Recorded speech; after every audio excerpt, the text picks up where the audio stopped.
네, 안녕하세요. 정쌤 투어의 정쌤입니다. 오늘은 처음으로 모의고사 해설 강의를 한번 찍어보려고요. 지금 오늘 강의에 여러분들은 모의고사를 보셨는데요. 문제 난이도가 쉬웠다고 해야 할지 어려웠다고 할지 잘 모르겠습니다. 제가 생각했을 때는 꽤 어려웠던 것 같아요. 그래도 일단 문제 어떻게 나왔는지 한번 확인해 보자고요. 자, 일단 전체 총평입니다. 여러분들 풀면서 어떠셨나요? 도표 문제가 무려 4문제였습니다. 5번, 10번, 15번, 20번. 그 중에 5번 문제 같은 경우는 연구 방법과 도표 해석이 같이 혼합된 문제였죠. 이건 이제 최근 수능 기출 유형으로 나오고 있으니까 뭐 그러려니 할 수 있는 건데, 이제 신기한 건 20번 도전 문제인 그 계층 구조와 사회 이동 파트 문제가 빠져버렸죠. 참 신기한 일이에요, 그렇죠? 어쨌든 도표 문제가 4문제였기 때문에 여러분들은 멘탈이 탈탈탈탈 털리지 않으셨을까라는 예측을 해봅니다. 그리고 필수 기출 문제죠. 여태까지 빠진 적이 없는데요. 계급 계층 이동과 계층 이동, 방금 말씀드린 그 20번 고전 문제가 사라졌어요. 무려 2문제가.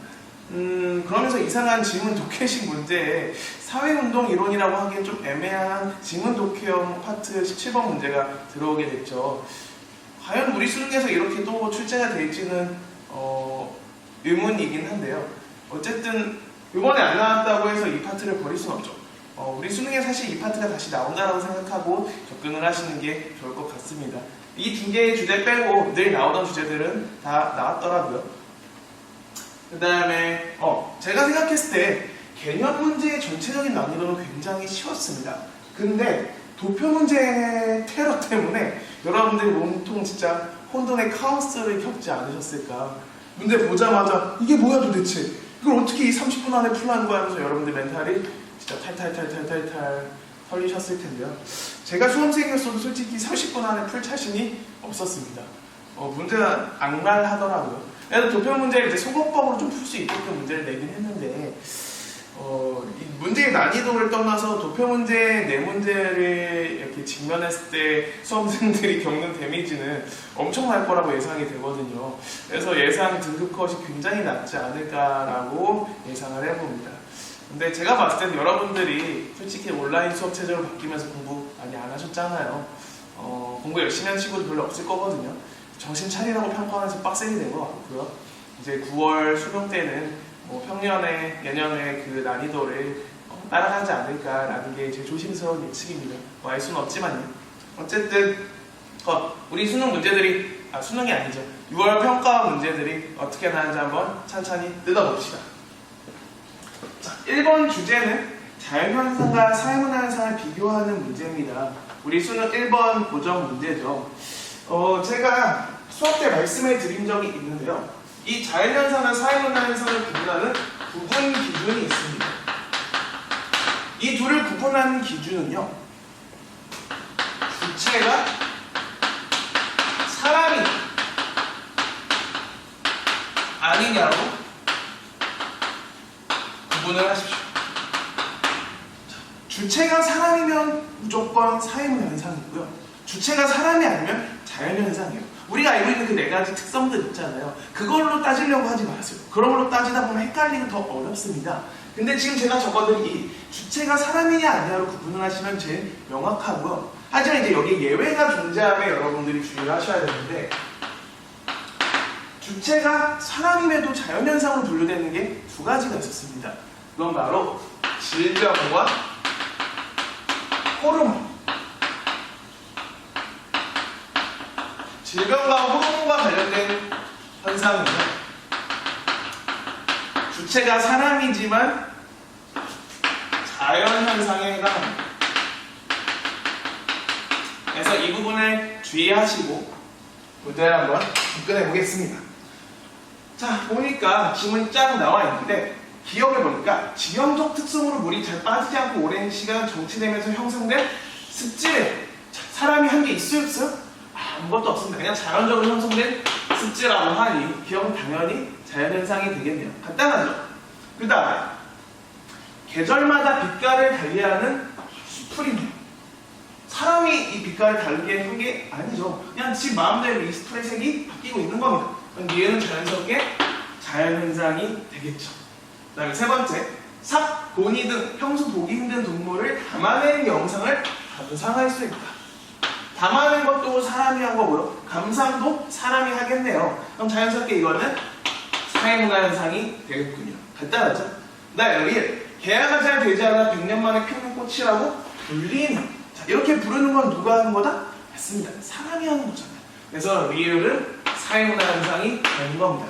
여러분들 이 문제 푸실 때 주의할 점이 앞에 두 개 자연현상 나왔으니까 뒤에 당연히 사회문화 현상이겠지라고 접근하시면서 이 문제를 푸시는 순간 여러분들 이 문제를 틀리게 됩니다. 실제로 수능에서도 세개 한 개로 나온 적도 있잖아요. 그래서 하나하나 다 꼼꼼히 따져보셔야 됩니다. 꼭 주의하시고요. 자, 그럼 보기를 볼게요. 제 목소리에 시리가 방했네요.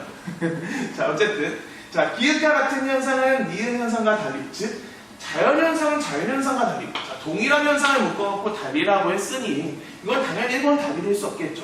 몰가치적이다라고 했는데 둘 다 몰가치적이죠. 사람의 생각인 가치를 자연현상이 띌 수가 없을 겁니다. 그렇죠? 생각을 못해요, 자연현상은. 그렇기 때문에 둘 다 몰가치적이라서 1번은 틀린 보기고요. 자, 2번, 자연현상은 사회문화 현상과 달리 인과관계가 나타난다. 인과관계가 나타난다는 표현을 썼습니다. 자, 인과관계는 다른 말로 하면 원인과 결과고요. 자연현상이든 사회문화 현상이든 둘 다 원인과 결과가 있겠죠. 자, 이것도 달리가 틀렸습니다. 둘 다 나타날 거예요. 하지만 여러분 여기서 주의하셔야죠.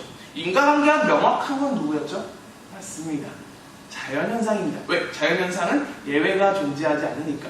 확실성과 필연성의 법칙이 따르니까 예외가 존재하지 않아서 인과관계가 명확해요. 하지만 사회문화 현상은 확률성과 개연성과 경향성의 원리를 따르기 때문에 예외가 존재해서 인과관계가 나타날 수는 있어도 명확하진 않다는 거, 이걸 꼭 주의해서 알아두시면 좋을 것 같습니다. 자, 세 번째, 사회문화 현상은 자연현상과 달리 경험적 자료를 통해 연구할 수 있다. 뭐 메인 테마, 메인 단어들이 많이 나왔네요. 또 이것도 달리 때문에 틀린 거죠. 자연현상이든 사회문화 현상이든 다 인간의 경험을 통해서 다 연구를 할 수 있습니다. 그래서 3번도 틀린 보기가 되겠고요. 자, 4번. 자연현상은, 잘못 말했네요. 자, 사회문화 현상은 자연현상에 비해 보편성이 강하다. 보편성이 강하다는 거는 사회문화 현상이 아니라 자연현상의 특징이겠죠. 그래서 이거는 틀린 보기입니다. 자연현상은 보편성밖에 안 나타나지만 사회문화 현상은 보편성과 특수성의 공존이라고 표현을 하죠. 그렇기 때문에 보편성이 강한 거는 자연현상이에요. 그래서 4번 보기 같은 경우는 이 둘을 서로 바꿔주면 맞는 보기가 되겠네요. 그 다음에 5번. 자, 동일한 현상을 묶어놨군요. 사회문화 현상, 사회문화 현상은 자연현상, 자연현상과 달리 개연성의 원리가 적용된다. 제가 말씀드렸죠. 좀 전에 설명하면서 말씀드렸는데요. 개연성의 원리는 다른 말로 표현하면 확률성의 원리와 경향성의 원리와 동의합니다. 이 개연성은 어떠한 일이 일어날 수 있는 가능성이고요. 사람이 하는 일이기 때문에 예외가 존재해서 개연성의 원리를 따른다고 표현을 하게 되죠. 그래서 정답은 5번이 되는 쉬운 문제였습니다. 뭐 1번은 틀린 분이 당연히 없으실 거라고 믿습니다. 자, 그럼 이어서 바로 두 번째 문제를 한번 살펴볼게요. 제가 사실은 각 문제마다 핵심 개념들을 정리해드리면서 가고 싶기도 한데 그럼 이 해설 강의가 너무 지나치게 길어질 것 같아요. 그렇기 때문에 제가 핵심 주제들을 정리하진 않고 문제에 나온 개념들에다 플러스 좀 알파로 여러분들이 알아두면 좋을 만한 것들을 소개해드릴 예정입니다. 이거에 대한 해당 차시의 좀 더 중요한 개념들이나 내용들은 정센투어 유튜버를 제가 제 유튜브 홍보하려다 보니까 많이 꺼여버렸네요. 네, 정센투어를 검색을 하시면은 관련 강의가 관련 학습지와 함께 자세하게 이렇게 올라와 있거든요. 한번 찾아서 보세요. 뻔뻔하죠? 그 다음에 두 번째 주제는요. 자, 보니까 여기 보면은 여기 연구 태도와 연구 윤리 측면으로 문제를 냈네요. 이건 이제 나올 때도 있고 안 나올 때도 있는 그런 주제인데 사실 뭐 나온다면은 그냥 맞추라고 내는 문제죠. 그냥 지문 독해형 문제라고 보시면 되겠습니다. 자, 그럼 한번 볼게요. 1번. 연구 대상자의 익명성을 보장하지 않았답니다. 익명성을 보지 않았다라고 했지만, 자, 여기 보면은 개인정보를 공개하지 않겠다라는 확약을 했고요. 이거를 지문 내에서 깨지 않았거든요. 그러니까 이거는 익명성 보장한 게 아니라 보장했습니다. 보장을 했기 때문에 이은 동그라미라면 여러분 헷갈릴 수 있으니까 이 1번 보기는 틀린 보기가 되겠고요. 그 다음 2번 연구 대상자에게 연구 목적을 알리지 않았대요. 연구 목적을 알리지 않았나요? 한번 볼까요? 자, 다문화 가정 구성원들에게 연구의 취지를 설명했답니다. 자, 연구의 취지를 설명했으니까 어때요? 연구 목적을 알린 거겠죠. 그러니까 2번도 틀린 보기가 되겠네요. 어때요? 간단하죠? 그 다음에 3번 연구 자료 수집 과정에 주관적 가치를 개입시켰다. 주관적 가치를 개입시켰다. 자, 볼까요? 지금 보니까 갑은요, 사회적 약자의 권리 신장에 도움이 되지 않는다고 판단되는 답변을 제외를 하면서 면접 내용을 기록했네요.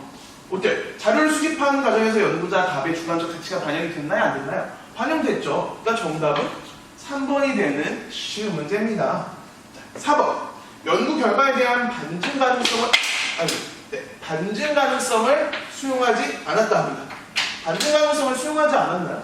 아니에요. 답은 자신의 연구 대상이 일부 지역에 한정된다는 점에서 다른 맥락에서는 결론이 달라질 수 있다고 밝혔습니다. 반증 가능성을 수용을 했네요. 그렇기 때문에 4번도 틀린 보기고요. 그다음 5번. 연구 대상자에게 연구 참여에 대한 동의를 구하지 않았다 합니다. 동의를 구하지 않았나요? 아니죠. 취지를 설명하면서 개인정보를 공개하지 않겠다는 합의를 한 다음에 면접에 허락을 받았습니다. 그렇기 때문에 동의를 구하는 거죠. 그래서 제가 번호를 표기를 다 안 했는데 요게 3번과 관련된 밑줄이었고 요게 4번과 관련된 밑줄이었네요. 어쨌든 간 정답은 결과적으로 3번이고요. 그러니까 여러분들이 지켜야 할 여러분이라고 표현하기가 좀 이상한데 연구자가 지켜야 할 연구 윤리는 첫 번째 익명성을 보장해줘야 하고요. 그 다음에 연구 목적을 연구 대상자에게 당연히 알려야 하고요. 그 다음에 연구 수집과 연구 진행되는 모든 과정에서 연구자의 주관적 가치가 개입되면 안 될 거고요. 그 다음에 연구 결과에 대한 반증 가능성을 당연히 수용을 해야 할 거고요. 연구 대상자에게 연구 참여에 대한 동의를 구해야겠고요. 사실 이건 어렵지 않아요. 제가 실제로 수업할 때도 엄청 깊게 다루지 않는데 그 예언은 그냥 지문 독해형 문제니까 여러분들 충분히 풀 수 있기 때문입니다. 어때요? 괜찮나요? 네, 그러면은 다음 문제는 제가 영상을 잠깐 끊었다가 설명을 해볼게요. 네, 이어서 6번 문제를 해설해 보도록 하겠습니다. 자, 자료 수집 방법 파트가 나왔네요. 우리 수능의 단골 손님이죠. 자, A씨는 각각 질문지법, 실험법, 참여관찰법 중 하나라고 나왔군요.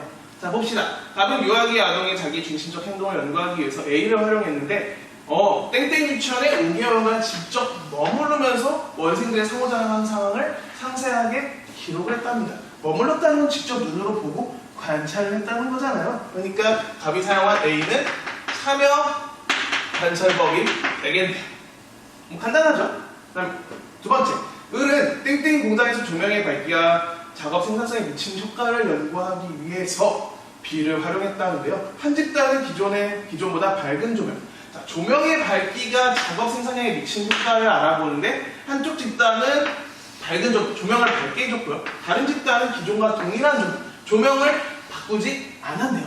즉 이거는 독립변수에 해당하는 조명의 밝기를 처치를 가했냐, 조명의 밝기라는 이 독립변수에 처치를 가하지 않았느냐로 구분을 했기 때문에 실험 집단과 통제 집단이 나왔다는 것을 알 수 있습니다. 그렇기 때문에 이 자료 수집 방법은 실험법이라는 것을 쉽게 찾을 수 있겠고요.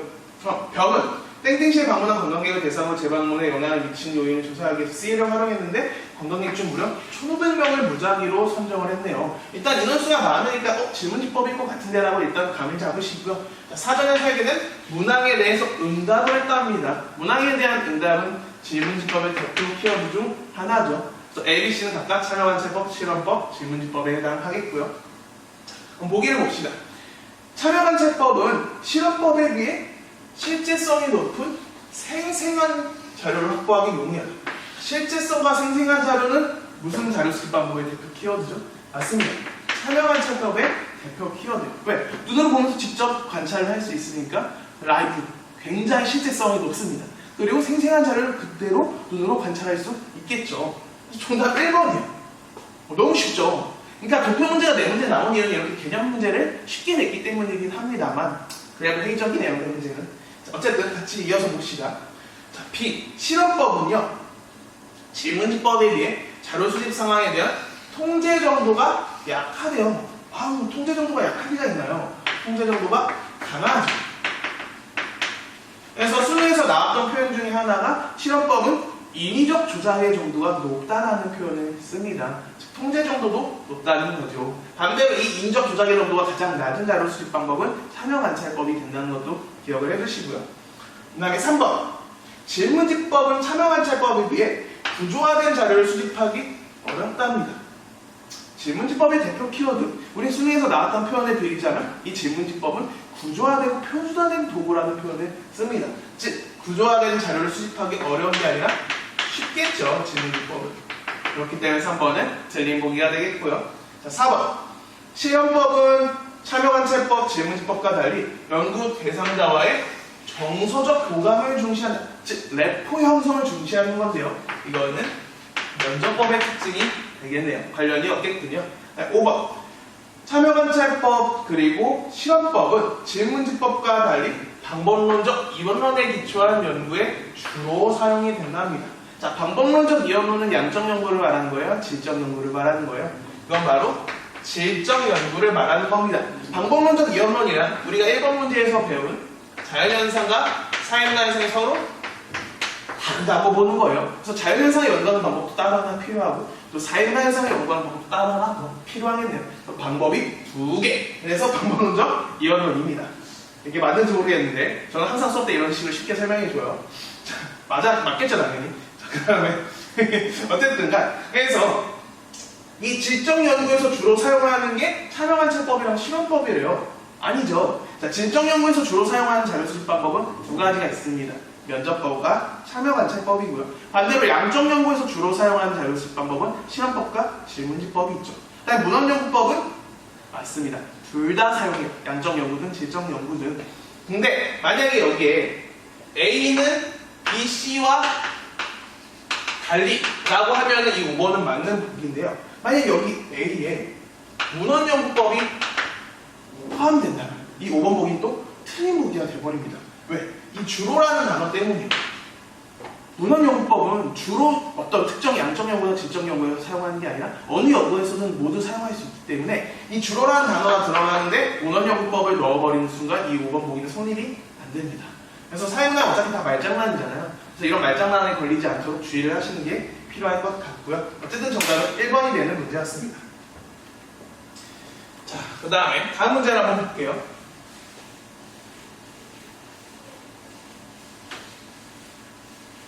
자, 요거는 사회학 기관과 관련된 문제들이 나왔군요. 자, 기업과 리을은 모두 비공식적 사회학 기관입니다. 비공식적 사회학 기관, 프로축구팀과 방송사인데요. 비공식적 사회학 기관은 사회화가 목적은 아닌데 사회에 영향을 주는 기관을 말하는데 축구팀이나 방송사나 목적이 사회화가 아닌데 여기서 생활을 하다 보면 사회화가 이루어질 수 있겠죠. 기업은 맞는 보기가 되겠네요. 그 다음에 니은. 니은은 미음과 달리, 즉 인터넷 개인 방송 운영자는 고정 출연자, 특정 예능 프로그램의 고정 출연자와 달리 성취지이래요. 달리가 틀렸죠. 네. 둘 다 성취지이기 때문이죠. 그래서 니은은 틀린 보기. 간단하네요. 그 다음에 디귿. 디귿이 큰 인기를 얻어서 구독자 수가 100만 명을 돌파. 부럽네요. 저 구독자 수가 74명인가 그런데. 농담이고요. 자, 어쨌든 이 더 큰 인기를 끌어서 구독자 수가 100만 명을 돌파한 것은 니은, 즉 개인 인터넷 방송 운영자로서의 답의 역할 행동에 대한 보상이랍니다. 어때요? 정답은 디귿이죠. 기억 디귿 2번이 정답이 되는 문제고요.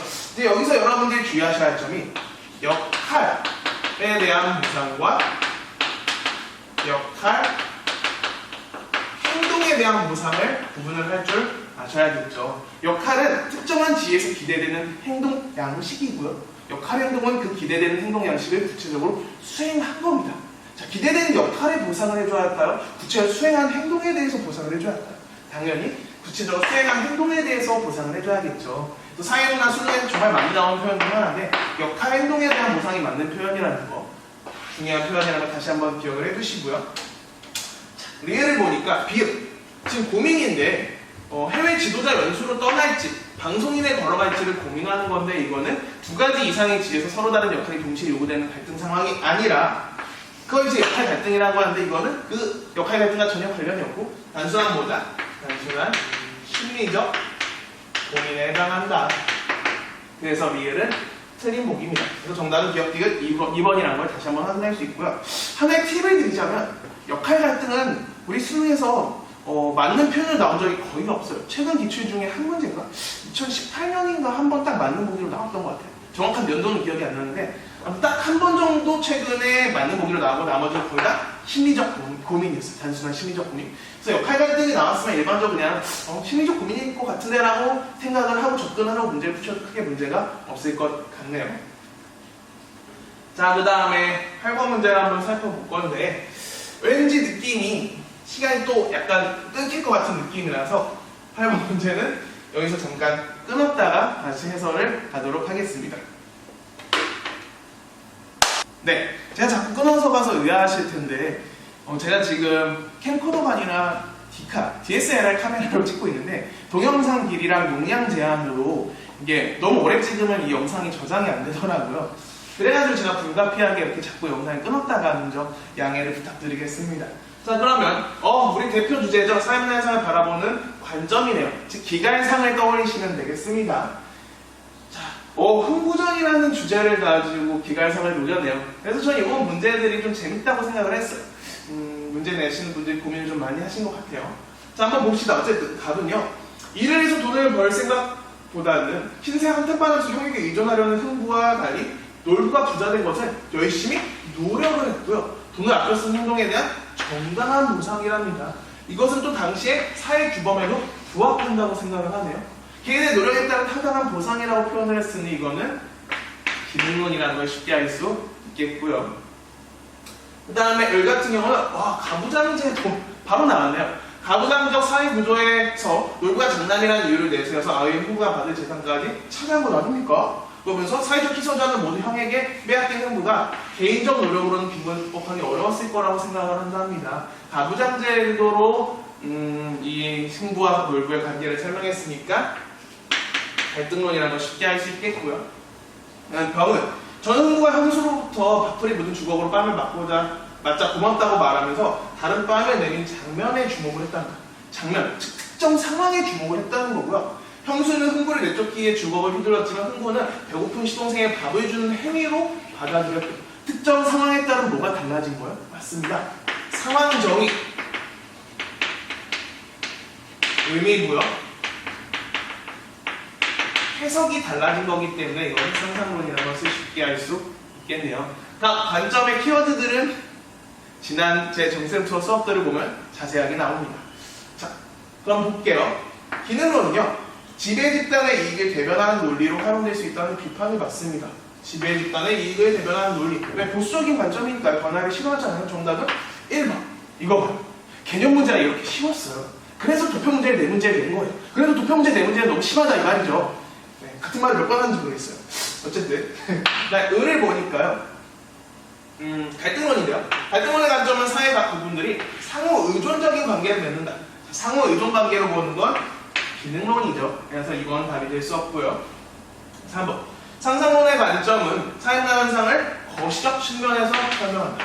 거시적 측면에서 설명하는 건 기능론과 갈등론이죠. 사회 구조와 제도에 초점을 맞추지만 상상론은 사람들 개인의 행위와 상호작용에 초점을 맞췄기 때문에 거시가 아니라 미시적 관점이겠죠. 그래서 3번은 답이 될 수 없겠고요. 4번. 기능론의 관점은 갈등론의 관점과 달리 대립과 갈등을 사회 본질적 속성으로 본다. 대립과 갈등을 사회 본질적 속성으로 보는 건 갈등론만이겠죠. 그래서 갑과 을을 서로 바꿔주면 4번은 맞는 보기가 되는 문제였고요. 마지막 5번. 갈등론의 관점은 상상론의 관점과 달리 행위자의 능동성을 중시한다 합니다. 행위자의 능동성이라는 단어를 다른 말로 자율성이라고 볼 수 있겠네요. 행위자의 개인의 자율성을 중시하는 것은 미시적 관점에 해당하는 상상론이겠죠. 그래서 5번 보기도 을과 병을 서로 바꿔주면 맞는 보기가 되겠네요. 그래서 정답은 1번이 되는 쉬운 문제였습니다. 어렵지 않죠? 개념 문제는 빠르게 넘어가 볼게요.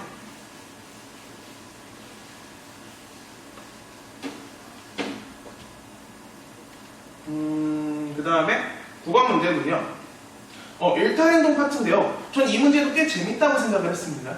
평소 일탈행동이 나오는 이론과 그 출제 경향을 좀 다르게 냈죠. 자, 일단 위에 질문을 여러분들 읽어보시고요. 바로 답으로 넘어갈게요. A 일탈은 차별적 교제 이론을 설명할 수 있답니다. 이 차별적 교제 이론이라고 이런 명칭이 좋네요. 이 이론은 선배들 간의 관계에서 알 수 있듯이 A의 일탈은 가에서 비롯됐답니다. 근데 가가 A 행동에 대한 차별적 제재래요. 차별적 제재는 다른 말로 낙인이라고 바꿀 수 있겠죠. 그래서 1번은 낙인 이론과 관련되기 때문에 답이 될 수 없겠고요. 그 다음에 나를 위해서 을을 한번 볼게요. 저는 각각 다른 이론, 일단 차교 이론은 아니라는 걸 알 수 있겠죠. A 일탈을 설명하겠다고 했는데 친구들이 A에게 어떻게 영향을 주었는지 살펴보래요. 그렇다면은 A의 일탈 요인이 나라는 것을 알 수 있는데 여기서 핵심은 친구들이 A에게 어떻게 영향을 주었는지 친구들과의 상호작용 과정을 통해서 일탈 행동을 설명한다는 걸 알 수 있고요. 그럼 상상론의 하이론 중 차별적 교제 이론이 나왔으니까 나는 아마도 낙인 이론이겠네 라고 추측을 할 수 있습니다.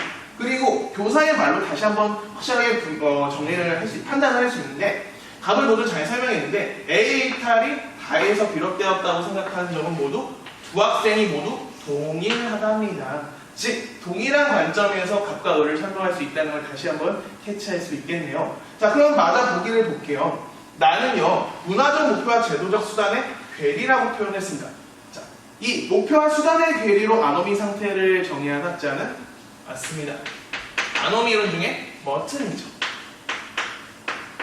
아노미 이론 중에 머튼이 바로 목표와 수단의 괴리로 일탈 행동을 설명했고요. 자, 급격한 사회 변동을 위한 규범의 부재입니다. 규범의 부재. 이것도 아노미 이론 중에 무교원 상태로 아노미 상태를 정의한 기르케입니다. 이 두 이론은 차별적 교제 이론이랑 연관성이 우리 고등학교 수준에서는 없겠네요. 그러니까 2번과 3번도 답이 될 수 없겠고요. 자, 4번. 그리고 여기서 봤듯이 친구들에게 어떻게 영향을 주었는지 사람 친구들과의 개인의 상호작용을 통해서 일탈 행동을 설명하지 않습니다. 이 두 이론은 둘 다 기능론의 하위 이론이거든요. 사회 구조와 제도에 초점을 맞춰서 일탈 행동을 설명하기 때문에 이 2번, 3번 보기 아니라는 것도 알 수 있겠네요. 네, 4번. 다가 일탈의 우호적인 가치관의 학습이라고 했습니다. 학습하는 것은 다가 아니라 차별적 교제 이론만의 특징이죠. 그렇기 때문에 4번도 답이 될 수 없겠고요. 5번. 하이데거의 지속적인 상호작. 제가 상호작용을 강조했는데 마침 이 말이 이렇게 5번에 떡하니 나왔네요. 다시 한번 정리해드립니다. 낙인 이론과 차별적 교제 이론은 모두 상징적 상호작용론의 하위 이론으로 분류되기 때문에 사람들과의 상호작용 과정을 통해서 일탈 행동을 설명하고요. 낙인 이론은 사람들이 이렇게 낙인을 찍은 과정을 통해서 일탈 행동의 원인을 설명한다면 차별적 교제 이론은 다른 사람들과의 상호작용을 통해서 일탈 행동을 학습했기 때문에 일탈 행동을 한다라고 설명한 이론이 바로 차교 이론이 됩니다. 그래서 정답은 지속적인 상호작용 5번이 답이 되겠네요. 간단하죠? 그 다음에 또 도표 문제가 나왔습니다.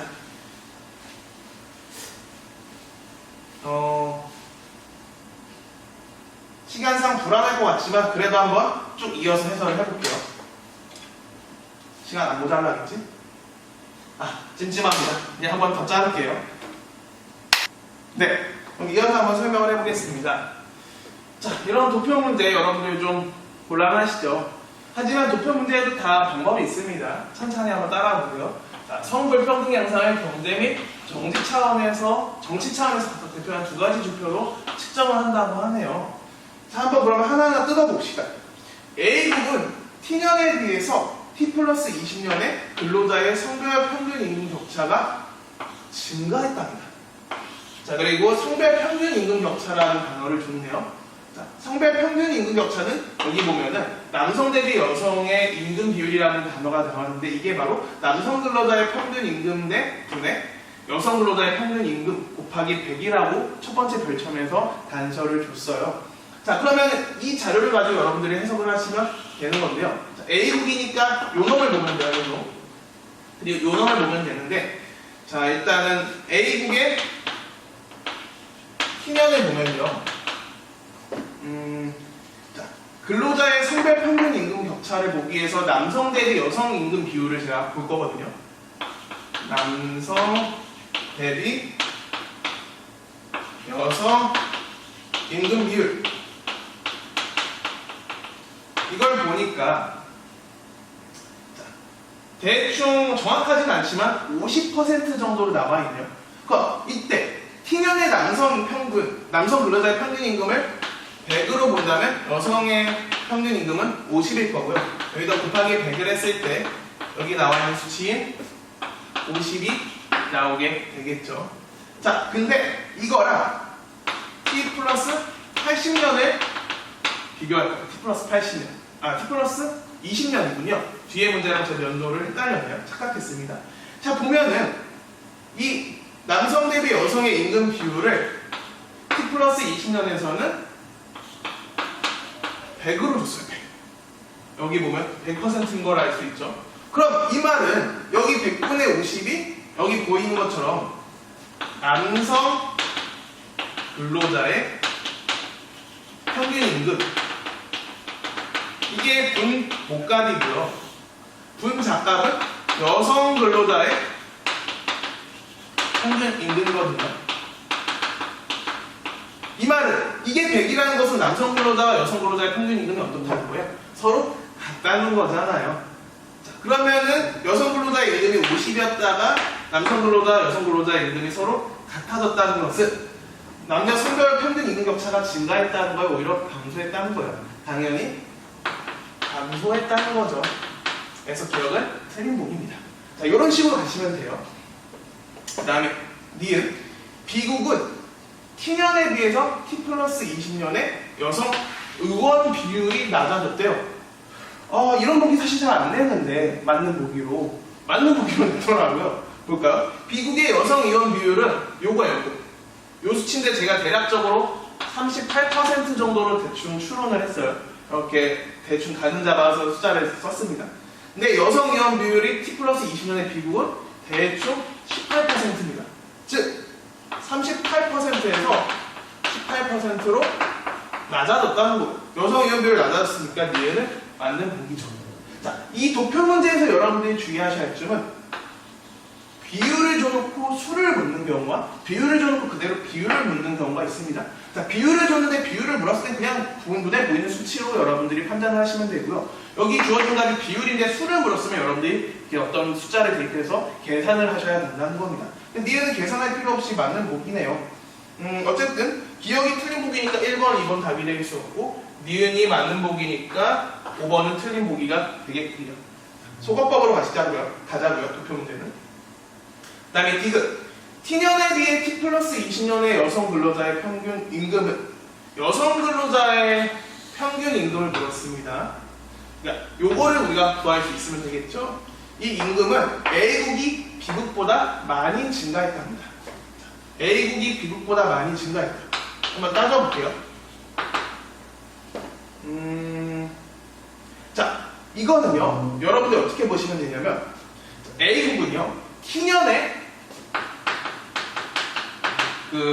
요 남성 근로자의 평균 임금분의 여성 근로자의 평균 임금인 남성 대비 여성의 임금 비율이 50이었어요. 50. 근데 T 플러스 20년에 100으로 증가하게 됩니다. 근데 비국 같은 경우는 T년에 이 비율이 동일하게 50이었는데 T 플러스 20년에 이렇게 80으로 증가를 하게 돼요.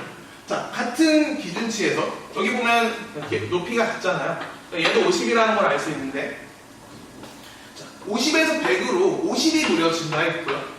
여기는 50에서 80으로 30이 증가했거든요. 그러니까 A국이 B국보다 더 많이 증가했다라고 생각할 수 있지만 이건 우리가 뭘 감안한 거예요? 맞습니다. 분자값에만 집중해서 분모값을 놓친 거예요. 남성의 근로자의 평균 임금이 얼마나 증가했는지 우리는 알 수 있어요? 없어요? 주어진 자료에서는 얘기할 수 없습니다. 분모값이 얼마나 상승했는지 모르는데 단순히 이 비율값, 남성 대비 여성 임금 비율이 50에서 80으로 더 적게 증가했다고 B국이 A보다 더 적게 증가했다. 즉 A국이 B국보다 더 많이 증가했다고 말할 수 없다는 거죠. 그래서 디귿은 알 수 없다. 그래서 이것은 틀린 목입니다. 분자값에만 집중하지 마시고 분모값만 집중하시면 되고요. 리을 A국은 T년에 비해 T 플러스 20년에 경제 및 정치 차원의 지표 모두에서 성불평등이 완화됐대요. A국은 모두 경제 및 정치 차원에서 모두 불평등이 완화됐는데 B국은 경제 차원의 지표에서만 성불평등이 완화됐다는 것을 알 수 있네요. 따져보면 되죠. 지금 여기가 지저분한데 여기 위에 놨으면 되겠군요. 리보기 설명입니다. 자, 일단 먼저 A국의 T년을 보면요. 경제지표는 임금 비율을 보면 되겠죠.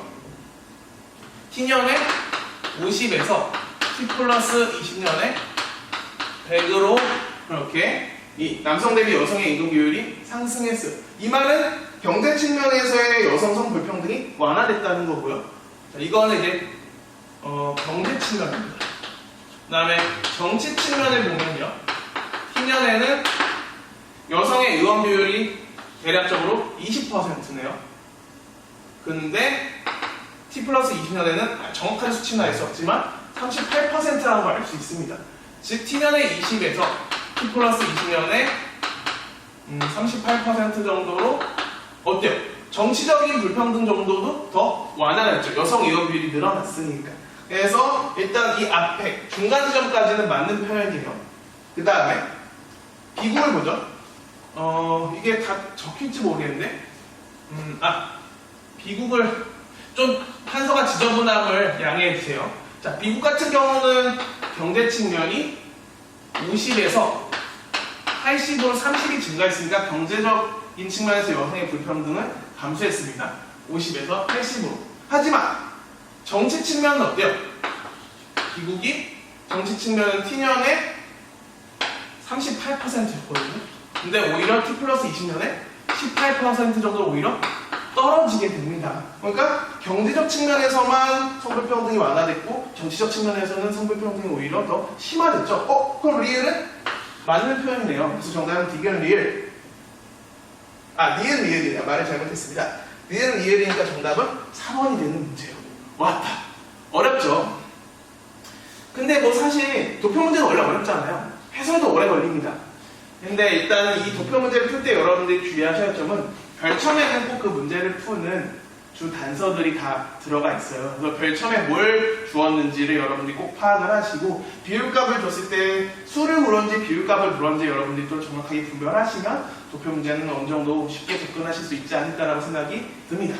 10번에서는 여기까지 하고요. 지우는 거 찍지 말고 여기서 잠깐 끊었다가 11번 갈게요. 네, 그럼 이어서 11번 문제부터 해설을 해보겠습니다. 하위문화와 반문화와 관련된 문제네요. 수능에서 뭐 항상 나오진 않지만 드문드문 몇 년에 한 번씩 나오는 주제니까 꼭 챙겨가셔야겠고요. 보니까 A 문화는 로큰롤, 재즈, 블루스 등은 세대, 인종, 계층에 따라 각기 향유했답니다. 각기 향유했으니까 특정 일부 집단이 향유하는 문화인 하위문화라는 걸 쉽게 알 수 있겠고요. 반대로 이 비문화 같은 경우는요, 당시 사회 체제에 저항을 한답니다. 그러면서 이 사회에 대해서 비판적인 메시지를 시적으로 표현을 했다네요. 주류 문화에 대해서, 지배적인 문화에 대해서 이렇게 저항하는 만화? 제가 만화를 좋아해서 저항하는 문화는 반문화라는 것을 쉽게 알 수 있겠죠. 자, 그럼 바로 봅시다. 주류 문화는 모든 하위 문화의 총합으로 구성된답니다. 자, 이거 수능에서 많이 나오는 표현이죠. 전체 문화, 주류 문화는 전체 문화로 바꿀 수 있을 텐데 전체 문화는 하위 문화의 총합이에요, 아니에요? 하위 문화의 총합이 아닙니다. 자, 그림으로 쉽게 설명해 드린다면 이게 전체 문화라면 이게 다양한 하위 문화들이에요. 하지만 이 다양한 하위 문화들로 설명할 수 없는 전체 문화들이 있습니다. 대표적으로 대중문화나 민족문화들이 있겠네요. 이들은 하위 문화에 포함되지 않지만 전체 문화, 주류 문화에 포함이 되거든요. 그래서 이 기억은 대표적인 수능에서 나오는 함정 문구고요. 그 다음에 니은 특정 지역 주민이 공유한 문화는 공유한 사투리네요. 이 공유한 사투리는 하위 문화의 사례에 해당하네요. 맞죠? 하위 문화의 사례에 해당합니다. 제가 지금 이렇게 그려놨는데 제가 조금 더 보기 쉽게 정리를 해드린다면 하위 문화는 여러분들은 지, 세, 청, 반을 기억을 해주시면 좋을 것 같습니다. 하위 문화의 대표 사례는요, 지역 문화가 있고요, 세대 문화가 있고요, 청소년 문화가 있고, 반 문화가 있습니다. 이게 대표적인 하위 문화의 특징들이고요. 여기 보면 지역 문화를 줬으니까 하위 문화의 사례에 해당하잖아요. 그래서 니에는 맞는 문이고요. 그다음에 디귿. 하위 문화는 반 문화와 달리 전체 사회의 문화 다양성을 제공한답니다. 하위 문화든 반 문화든 이 문화가 다양해지면 전체 문화는 어떻게 되겠어요? 당연히 다양해지겠죠. 달리가 틀려서 디귿은 틀린 보기입니다. 리을. 모든 반 문화는 하위 문화에 해당합니다. 어때요? 제가 말했죠. 하위 문화 사례에 반 문화가 있습니다. 바꿔 말하면 반 문화는 하위 문화에 해당된다는 거예요. 그래서 리을은 맞는 보기입니다. 그래서 정답은 리을. 4번이 정답이 되는 문제이겠네요. 간단하니까 기억을 해두시고요. 그 다음에 이 하위 문화 파트에서 나올 수 있는 것 중에 하위 문화가 아니라 그 문화 파트에서 다 나올 수 있는 건데요. 이 문화에 대한 규정은 그 시대에 따라 상대적이다라는 표현도 많이 나옵니다. 그래서 그 표현도 기억을 해두시면 좋을 것 같고요. 이 다양성에 기여하는 이 하위 문화의 다양성은 전체 문화의 다양성에 기여한다는 이 표현도 꼭 기억을 해두시면 좋을 것 같네요. 어려운 주제는 아니었고요. 자, 다음 주제를 보시죠.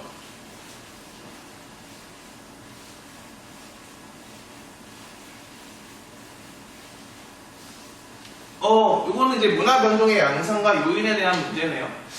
자, A국에서는 전통신앙의 외로 종교가 결합됐답니다. 바로 제3의 문화가 나타나는 문화 융합이라는 걸 쉽게 알 수 있겠고요. 그 다음에 B국은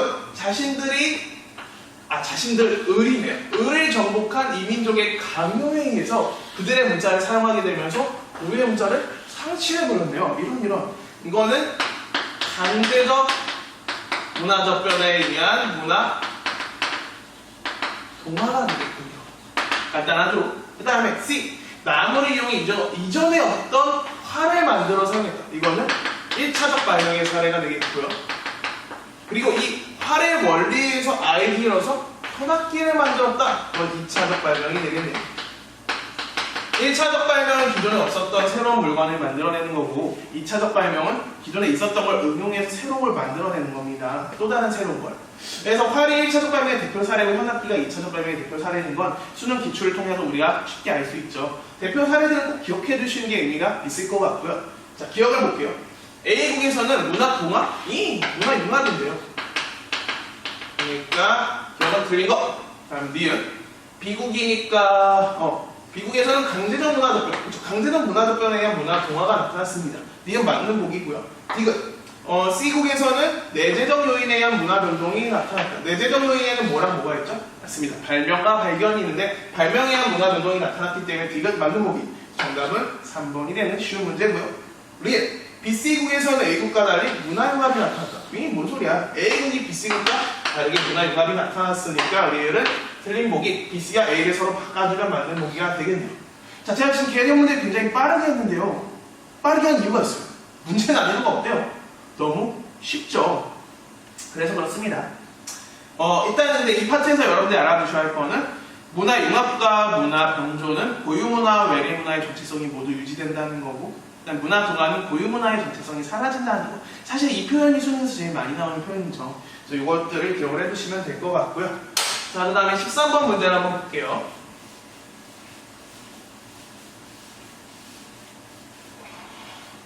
이거는 정보사회 파트인데 진짜 난이도 너무 쉬웠죠. 지문 독해형입니다.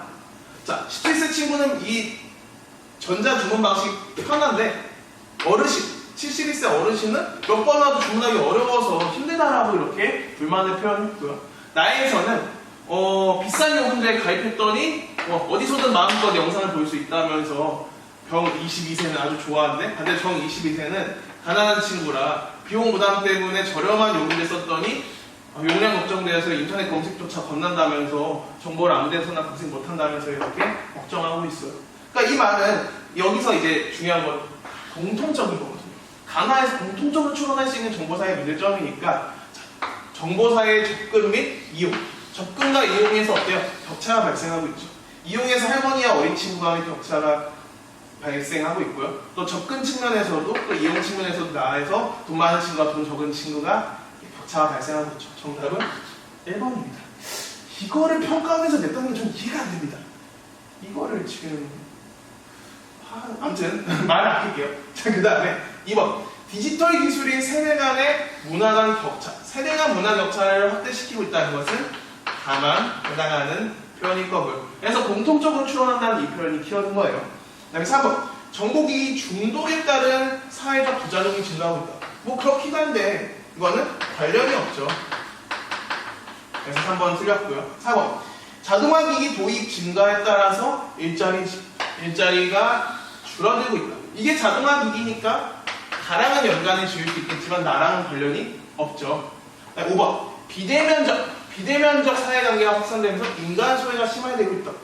비대면적 사회관계가 늘어나니까 인간 소외도 나타나고 있긴 한데 이건 이 단어와는 관련이 또 없겠네요. 정답은 1번이에요. 아유, 쉽습니다. 사실 사회유형 파트에서 수능에서 많이 내는 유형은 이런 스타일이 아니라 정보사회와 산업사회와 농업사회 각각의 특징들을 비교하죠. 구성 간 면대면 접촉의 비중이라든지 정보의 확산 정도라든지 직업의 동질성 정도라든지 다양한 특징들이 있죠. 7, 8개 정도를 묻게 되는데 그걸 정리하는 게 사실 더 중요할 것 같고요. 이렇게 나오면 사실 그냥 맞추라고 내는 문제니까 실수하지 말고 맞추시면 될 것 같습니다. 그 다음에 이제 14번 문제를 보면요. 빈곤 파트인데요. 이 빈곤 파트는 제가 덩어리가 조금 크니까 잠깐 끊었다가 가도록 하겠습니다. 네. 여러분들이 헷갈려하는 파트 중에 빈곤 파트인데요. 어렵지 않아요. 결국엔 절대적 빈곤과 상대적 빈곤을 모를 거고요. 자, 이 첫 번째 질문을 보니까 인간의 기본적 욕구 충족 및 최소한의 생활 유지에 필요한 자원이 결핍된 상태라고 정의하는 게 B랍니다. B가 자연스럽게 절대적 빈곤이고 B가 상대적 빈곤이라는 것을 쉽게 알 수 있겠네요. 자, 그럼 1번 우리나라에서는 상대적 빈곤에 해당하는 가구를 객관화된 기준에 따라 규정한다는 거예요. 맞죠? 뭡니까? 바로 중위 소득의 50%입니다. 정답 몇 번? 1번. 해설을 들으시면서 느끼고 계신가요? 개념 문제가 너무 지나치게 쉬웠어요. 그냥 거의 앞번호에 정답이 나와 있었고요. 맞추라고 내는 문제들이 너무 많았습니다. 그러니까 도표 문제가 무려 4문제가 들어간 거긴 한데 사실 이런 문제는 수험생들 입장에서도 달갑지 않고요. 솔직히 왜 이런 식으로 출제를 했는지 저는 이해가 잘 안 됩니다. 근데 아마도 이 도표 문제를 많이 낸 거는 여러분들이 경각심을 갖고 열심히 공부하시라고 그렇게 많이 낸 것 같고요. 근데 사실 이런 수준의 문제로는 여러분들의 지금 공부 수준을 정확하게 판단할 수 없거든요. 그래서 좀 안타깝네요. 자, 아무튼 이어서 볼게요. B는 절대적 빈곤 가구는요. 소득 수준이 높은 국가에서는 나타나지 않을까요? 나타날 수 있죠. 나타난다라고 말하기엔 또 애매해. 모두가 잘 사는 나라가 있을 수 있으니까. 그런 이상세계가 있을지 잘 모르겠지만 이상 국가가. 근데 나타날 수 있기 때문에 2번은 틀린 보기가 되는 거고요. 사회문화에서는 예외가 항상 존재할 수 있잖아요. 그래서 이렇게 단정짓는 표현은 거의 다 틀린 보기라고 하셔도 문제가 없을 것 같습니다. 3번. 절대적 빈곤에 해당하는 모든 가구는 항상 상대적 빈곤 가구에 포함된답니다. 일반적으로 우리나라 기준으로는 그래요. 중위소득의 50%가 이 절대적 빈곤을 구분하는 기준인 최저생계비보다 더 크잖아요. 그러니까 포함되는데 꼭 그렇지 않을 수 있어요. 그러니까 예를 들면 대부분의 사람들이 가난한 사람들, 되게 가난한 사람들이 주로 이루어져 있는 국가라면은 중위소득의 50%가 소득인 사람도 최저생계보다 소득이 낮을 수 있다는 거죠. 그래서 반드시 이런 건 아니에요. 이게 항상이라는 표현이 핵심이 되겠죠. 일반적으로는 그러겠지만 항상 그렇지는 않습니다. 3번은 알릴 수 없고요. 그 다음에 4번. 절대적 빈곤에 따른 절대적이 아니군요. 잘못 봤네요. 전체 빈곤율은 상대적 빈곤에 따른 빈곤율과 절대적 빈곤에 따른 빈곤율을 합한 것이냐? 아니죠. 합하면 이 둘을 초과하게 됩니다. 4번 틀렸어요. 이게 말로만 하니까 이해가 잘 안 갈 수 있어서 제가 이 빈곤 파트 할 때 설명하는 그림을 하나 소개해 드리려고 하는데요. 자, 우리나라 사람들의 소득이 제일 낮은 사람부터 제일 높은 사람이 이렇게 일렬로 서 있다라고 가정을 했을 때 여기 딱 가운데 오는 소득이 바로 중위소득입니다. 근데 우리 상대적 빈곤을 구분하는 기준은 이 중위소득의 50%. 즉, 이 중위소득의 50%보다 소득이 낮은 이들이 바로 상대적 빈곤층이라는 거고요. 그 다음에 우리나라 기준으로 했을 때 최저생계비입니다. 최저생계비보다 소득이 낮은 사람을 우리는 절대적 빈곤층이라고 얘기를 합니다. 자, 그럼 사고보기를 다시 보세요. 전체 빈곤율. 이게 이제 전체 빈곤율이 되겠죠. 이 전체 빈곤율은 A니까 상대적 빈곤에 따른 빈곤율과 절대적 빈곤에 따른 빈곤율을 더한 거예요. 자, 이들을 더하면 어때요? 여기 표시되어 있는 것처럼 중복되어 있는 부분이 있잖아요. 그러니까 이 합보다 더 커지게 됩니다. 빈곤이 두 종류의 빈곤만 우리가 알고 있다 보니까 그 둘에 따른 빈곤율을 더하면 그 나라 전체 빈곤율처럼 생각하기 쉽지만 그렇지 않다는 거. 이 그래프를 통해서 여러분들이 이해하시면 좋을 것 같고요. 그 다음에 또 순위에서 많이 나오는 표현 중에 하나가 소득 불평등. 소득 불평등 현상을 설명하기에 더 적합한 빈곤 개념인데요. 더 적합한 빈곤 개념은 바로 상대적 빈곤 개념입니다.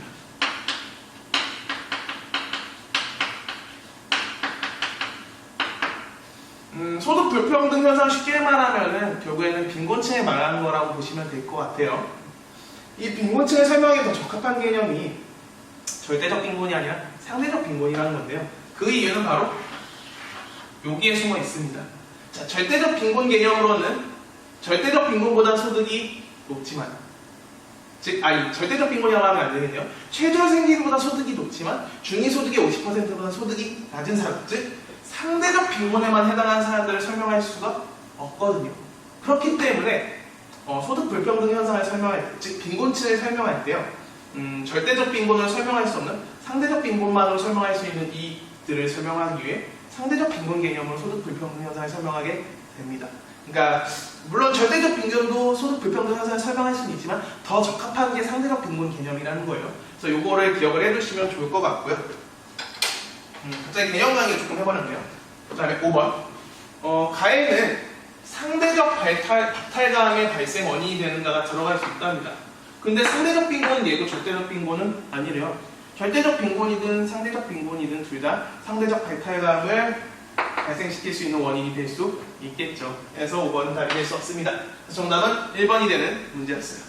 자, 15번 문제가 제 기억으로는 또 도표 문제거든요. 그래서 여기서 잠깐 끊었다가 이어서 한번 설명을 해볼게요. 네, 이어서 15번 문제를 해설해 보도록 하겠습니다. 도표 문제가 참 많죠. 그래도 뭐 어쩌겠습니까? 풀어야죠. 자, 다를 보시죠. 노인 세대의 안정된 노후 생활을 지원하기 위해서 65세 이상의 노인 중 가구 소득이 인정의 선정 기준의 이하입니다. 자, 우리가 이 사회복지제도 파트가 나왔을 때 지문에서 우리가 어떤 제도인지 알면 좋은데 어떤 제도인지 모를 수가 있잖아요. 그럼 이때 여러분들 사회보험과 공공구조를 구분하는 기준은 보험이라고 하면 안 되지. 혜택의 대상이 특정 범위로 한정되어 있다면 어떤 기준을 주고 그 기준보다 더 낮은 사람에게 혜택을 준다는 식으로 표현이 되어 있다면 그때 우리는 이거를 공공구조로 보시면 됩니다.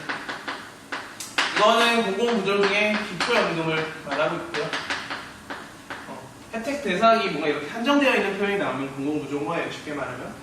그 다음에 고령이나 노인성 질병 등의 사유로 일상생활 혼자서 수행하기 어려운 노인 등에게 신체활동 또는 가사활동 지원 등의 장기 요양급여. 장기 요양급여라고 이렇게 줬으니까 자, 쉽게 알 수 있네요. 사회보험 중에 노인 그 이상은요. 자, 노인 장기 요양보험. 노인 장기 요양보험이 바로 나가야 되겠네요. 즉 사회보험이라는 걸 알 수 있고요. 자, 디귿은 안정적인 노후생활 보장, 노인의 기능 건강 유지 및 악화 예방을 위해 일상생활 영위가 어려운 취약 노인에게 적절한 돌봄 서비스를 준다고 했으니까 사회 서비스라는 것을 쉽게 알 수 있겠네요. 자, 그럼 구분이 됐죠. 가가 공공비, 그 다음에 나가 사회보험, 다가 사회 서비스입니다. 자, 한번 문제를 풀어보자고요. 자, 일단 여기서 핵심 중에 하나가 A지역과 B지역의 총 인구는 동일하다라는 단서를 줬고요. 그 다음에 해당 지역의 남성, 여성 수혜자 비율은 해당 지역의 남성 인구분의 해당 지역의 남성 수혜자 수는 여성 수혜자 수라고 또 두 번째 별점으로 단서를 줬군요. 자, 한번 문제를 풀어보겠습니다. 기억. 비금전적 지원을 원칙으로 한다. 돈을 주지 않는 거는 서비스를 말하는 거죠. 사회 서비스. 자, 사회 서비스의 경우에는 성별 수혜자의 수의 차이는 A, B 지역이 같답니다. 자, 한번 볼게요. 기억을 보면요. A 지역은 사회 서비스의 수혜 비율이 여성은 1.6, 남성은 1.2입니다. 그 다음에 B 지역 같은 경우는 여성이 1.6, 남성이 1.2. 둘 다 0.4로 다르네요. 라고 하시면 이거는 여러분들 이 문제 함정에 푸덕푸덕 낚이신 거죠. 자, 보면은 수를 물었습니다. 수. 여기 주어져 있는 건 비율값인데 수를 물었어요. 제가 도표 문제 풀 때 꼭 주의하시라고 했잖아요. 비율을 줘놓고 수를 물었는지 비율을 물었는지. 자, 그러면은 비율값을 구하기 위해서 이 비율을 줘놓고 수를 비교하기 위해서는 남성 인구가 더 많은지 여성 인구가 더 많은지를 우리는 판단할 수 있어야 돼요. 자, 여기서 우리 도표 문제에서 전체는 결국에 평균값을 의미하거든요. 자, 1.2 더하기 1.6은 2.8이니까 이걸 나누기 2하면 1.4네요. 자, 이 말은요. A지역의 남성 인구와 여성 인구는 서로 동일하다는 의미입니다. 왜? 평균값이 실제로 이 둘을 더했을 때 동일하게 나왔으니까. 자, 근데 B지역을 볼게요. 1.2 더하기 1.6은 2.8인데요. 나누기 2하면 1.4잖아요. 근데 문제에서 1.5를 줬네요. 자, 평균값보다 지금 실제 주어진 값이 0.1이 올라갔어요. 이 말은 평균을 끌어올릴 수 있는 건 평균보다 큰 수치의 여성의 비율값이겠죠. 이걸 바꿔 말하면 남성 인구보다 여성 인구가 더 남성 인구보다 여성 인구가 더 많다는 걸 알 수 있겠죠. 그래서 이 평균값을 통해서 이 주어진 값의 남성 인구수와 여성 인구수의 정확한 수치는 모르지만 어느 인구가 더 많은지는 분별할 수 있다는 거, 이걸 통해서 여러분들이 판별을 하시고요. 그럼 이 말은 동일하게 비율이어도 여기 여성 인구가 더 많을 수 있으니까 이 기억은 같다라는 표현이 틀려서 기억이 틀린 겁니다. 달라요. 정확한 수치를 구할 필요는 없겠고요. 자, 그럼 이 문제가 재밌는 건 뭐냐면요. 기억을 다 지워버리잖아요. 그러면은 디귿 리을과 니은 디귿 리을만 남아요. 그러니까 디귿 리을은 따질 필요도 없이 맞는 보기라는 거예요. 즉 니은만 분별하면은 이 정답을 찾을 수 있는 겁니다. 도표 문제 이런 식으로 내버렸어요. 쟤들도 양심이 있었겠지. 도표 문제 4문제나 냈는데 이걸 하나 따지게끔 냈으면 너무 오래 걸리잖아요. 그래서 니은만 판별하면 쉽게 찾을 수 있는 문제긴 했다는 거 기억을 해주시고요. 자, 그럼 보죠. 자, 강제가입이 원칙이 적용된다. 강제가입은 사회보험이죠. 사회보험의 경우 여성 수혜자 수, 이번에도 수를 물었네요. 여성 수혜자 수 대비 남성 수혜자 수의 비는 A지역이 B지역보다 작다라고 했어요. 자, 그럼 하나하나 따져보면 되죠. A지역을 따져봅시다. 일단 자, 사회보험의 여성 수혜자 수의 비는 2.0이네요. 2.0이고 이거 대비 남성 수혜자 수의 비예요. 사실 이건 비율값이니까 수의 비는 아닌데 일단 우리가 수를 정확하게 모르니까 그냥 비율값으로 놓고 풀어볼게요. 남성 수혜자 비율은 1.6입니다. 자, A지역은 이 수가 아니라 비율로 놓고 봤을 때 2.0분의 1.6이고요. B지역은 동일한 기준으로 했을 때 2.0분의 2.8입니다. 여기 나와 있죠. 사회 몸의 여성 수혜자 비율과 남성 수혜자 비율. 자, 보면은 B지역이 더 비율값이 높잖아요. 그러니까 A지역이 B지역보다 작다라고 이렇게 니은 함정 보기를 파는 거예요. 근데 말씀드렸듯이 이거는 수의 비율이 아니라 비율값의 비율입니다. 비율의 비율. 이해가 되시나요? 여기는 보기는 수를 물었는데 문제에서 주어진 건 비율값이에요. 비율값. 자, 근데 우리가 여기서 재밌는 걸 찾아냈죠. B지역 같은 경우는 여성 인구가 어때요? 여성 인구가 더 많습니다. 근데 우리가 이 B지역의 여성 인구의 정확한 숫자를 알 수 있어요? 없어요? 정확하게 알 수 없습니다. 분모값은 동일한 것처럼 보이지만 사실 이 분모값이 더 큰 거예요. 이 분모값이 2가 아니라 4, 5로 이렇게 숫자의 비율 수치가 아닌 숫자가 더 커진다면은 반대로 A값이 더 커질 수도 있겠죠. 그렇기 때문에 이 니은은 정확하게 알 수 없어. 문제에 주어진 조건으로는 우린 남성과 여성의 수를 정확하게 파악할 수 없거든요. 니은은 알 수 없기 때문에 틀린 부분입니다. 그래서 정답은 디귿 리을 3번이 정답이 되는 문제였고요. 디귿 리을이 왜 맞는지도 한번 볼게요. 디귿을 보니까 금전적 지원을 원칙으로 한다고 되어 있네요. 금전적 지원을 원칙으로 하는 거는 일단 사회보험이랑 공공구조 둘 다인데 사후 처방적 성격을 한다고 했으니까 이거는 공공구조라는 걸 알 수 있네요. 자, 공공구조 경우 남성 수혜자의 수는 A지역과 B지역이 A지역이 B지역보다 많대요. 자, 공공구조를 가지고 비교했을 때 남성은 10%고 B지역은 남성이 10.2%인데 전체를 가지고 계산을 하면 되죠.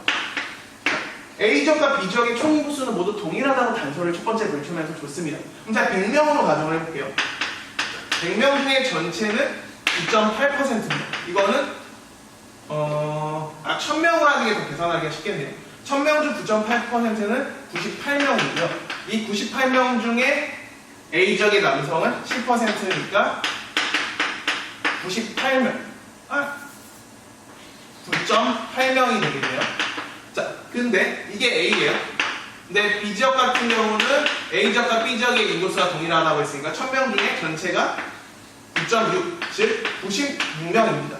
이 96명 중에 남성이 10.2%, 96명 중에 10.2면은 정확하게 계산은 안 되지만 96.2 정확한 계산은 필요 없고 수학이 아니니까 아무튼간 그래봤자 98명보다 작잖아요. 그러니까 A지역이 B지역보다 더 많네. 그래서 디귿은 맞는 보기입니다. 어때? 간단하죠? 그 다음에 리을. 마지막 리을인데요. 여성의 경우 공공구조에 해당하는 제도. 공공구조에 해당하는 제도의 수혜자 비율. 이번에 수가 아니라 비율을 물었으니까 표현의 수치를 그대로 쓰면 되겠다는 걸 캐치할 수 있습니다. 이거 대비 사회 서비스에 해당하는 제도의 수혜자 비율. 또 비율을 줬네요. 자, 그러면 여성을 가지고 한번 비교를 해볼게요. 이건 A지역이 B지역보다 작답니다. A지역 같은 경우는 공공구조의 수혜자 비율은 9.6입니다. 여기 나와 있죠. 9.6분의 그 다음에 사회 서비스에 해당하는 여성의 비율은 1.6이네요. 그 다음에 B지역 같은 경우는 공공구조의 여성 수혜자 비율은 9.4고요. 그 다음에 사회 서비스의 수혜자 비율은 1.6이네요. 자, 보니까 A가 분모값이 더 크죠. 이 말은 B가 더 크다는 겁니다. 그래서 A지역이 B지역보다 작다라고 하는 이 리을 보기도 맞는 보기가 되는 거예요. 그래서 정답은 디귿 리을 3번이 답이 되는 문제입니다. 어렵죠? 맞아요. 도표 문제는 어렵지만 사실 제가 해석을 다 해서 그렇고요. 기억 지우면 사실은 니은만 고르면 되는, 니은만 판별하면 되는 쉬운 문제였다는 걸 기억을 해두십시오. 그래서 제가 드는 생각은 만약 수능 문제가 이번 평가원의 경향을 반영해서 도표 문제가 4문제가 나올 수도 있을 것 같아요. 그렇다면 여러분들이 당황하지 마시고요. 분명히 그 중에 한 문제는 이런 식으로 쉽게 소거법으로 풀 수 있는 문제가 나올 거라는 거. 그러니까 좌절하지 마시고 천천히 집중해서 해당 문제들 다 푸는 걸 권해드리겠습니다. 그럼 일단 여기서 끊고 16번 문제 해설을 해볼게요. 하나, 둘. 네, 이제 슬슬 끝이 보이는군요. 자, 이번 문제는 문화의 속성과 관련된 문제를 출제했군요. 자, 봅시다. 기업, 직장에 회식이 있으면 집에 늦게 들어가는 것은 누구나 당연하게 여기곤 했다. 이 말은 이 직장의 회식 문화를 누구나 어떻게 하고 있다는 거예요? 맞아요. 공유하고 있다는 겁니다. 기업은 공유성과 관련된 표현이고요. 구성원의 행동 양식을 예측할 수 있다. 예측할 수 있는 이유는 같은 문화를 공유하고 있기 때문이겠죠. 기업은 맞는 보기고요. 니은, 문화가 고정된 것이 아니라 변화하는 것이다. 이건 이제 변동성과 관련된 건데요. 보니까 평생 직장의 개념이 사라졌답니다. 그러니까 이 직장의 개념이 변동한 거죠. 니은 변동성이네요. 이걸 문제라고 냈나? 그 다음에 디귿, 리을은 문화의 각 부분이 독립적으로 존재하지 않음을 보여준대요. 이거 독립적이지 않다는 거는 문화라는 것은 서로 연관되어 있다. 즉 통체성을 말하는 거죠. 자, 이런 사회적 분위기가 여행, 레저 등 다양한 영역에 영향을 미친다. 상호 비슷한 문화가 아니더라도 비슷한 연관이 없다 하더라도 다양한 영역에 영향을 줬다는 것은 다양한 이 영역들이 서로 연관되어 있다는 거고, 즉 통체성이라는 연결을 지을 수 있겠죠. 기억님, 네가 정답은 4번이겠네요. 자, 리얼, 디귿의 문화는 미음의 문화와 달리 좁은 의미의 문화랍니다. 조직 문화와 여가 문화를 보세요. 이거 둘 다 무슨 의미예요? 맞습니다. 둘 다 좁은 의미가 아니라 둘 다 넓은 의미입니다. 좁은 의미의 문화는 뭔가 예술적이고 세련되고 고상한 특별한 의미를 가진 문화입니다. 문화시설의 향유, 문화재 같은 거, 이런 것들이 이제 좁은 의미의 문화에 해당하고요. 그 다음에 넓은 의미의 문화는 한 사회나 집단 구성원이 공유한 하나의 생활 양식 총체를 말합니다. 조직 문화는 조직 구성원이 모두 공유할 거고요. 여가 문화는 이 사회에 살아가는 모든 사람들이 여가 문화를 또 공유하고 있겠죠. 둘 다 하나의 생활 양식의 총체이기 때문에 둘 다 좁은 의미가 아니라 넓은 의미의 문화라서 16번은 틀린 보기입니다. 간단하고요.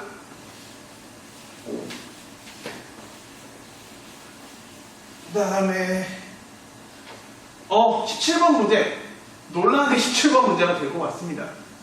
저 이거 왜 나왔는지 사실 잘 모르겠어요.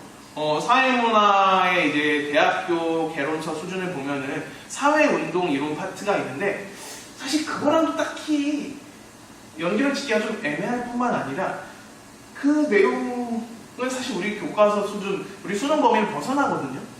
그렇지, 사실 이건 지문 독해로 풀 수 있는 문제이긴 한데 굳이 이런 문제를 왜 냈을까? 중요한 계급 계층 이론을 빼고 사회 이동과 계층 구조 문제를 빼고 납득할 수 없습니다. 아무튼 이런 문제 나오면 그냥 독해로 맞추시면 될 것 같아요. 자, 한번 볼게요. 기업은 예시적이고 즉흥적인 감정에 따른 다수의 행동이래요. 과연 그럴까요? 자, 민주헌법 쟁취 국민운동본부를 중심으로 6월 민주항쟁을 했어요. 이게 일시적이에요. 일시적으로 이런 본부가 만들어질 수 있나요? 아니죠. 굉장히 체계적으로 이 6월 민주항쟁을 준비했다는 걸 알 수 있습니다. 사실 이건 사회문화 파트가 아니라 역사 파트겠죠. 그래서 이 기억 1번은 즉흥적이지 않고 일시적이지 않기 때문에 틀린 보기고요. 그 다음에 경제적 약자들이 자신의 권리 보장을 요구하는 운동이 금모으기 운동인가요? 오마이갓, 이거 IMF 탈출하려고 한 거잖아요.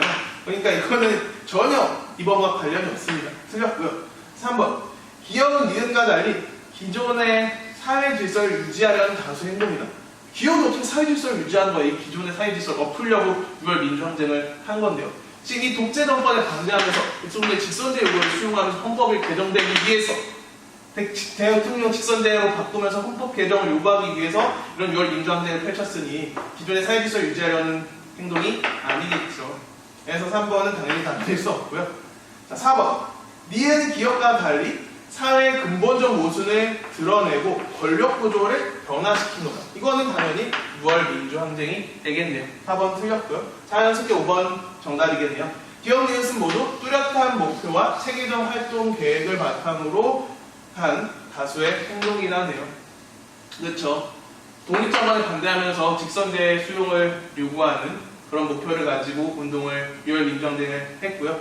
그 다음에 이 금모기 운동은 외환위기를 극복하려는 목적을 가지고 이 운동을 실시했죠. 정답은 5번입니다. 이거는 사실 더 이상 할 말 없고요. 그냥 이런 건 그냥 푸시면 되는 거고요. 실제 수능에서 나오면 틀리지 마세요, 절대. 틀리면 안 되는 문제입니다. 자, 그 다음에 18번 사회 변동이론이네요. 진화론과 순환론 중 하나는요. 자, A를 지지하는 학자는 선진국의 오늘의 모습은 개발된 한국의 내일의 모습이라면서 사회 변동을 하나의 목표로 하는 진보와 발전으로 설명한답니다. 사회 변동 이코르 진보 및 발전을 의미한다고 보는 A는 진화론이겠고요.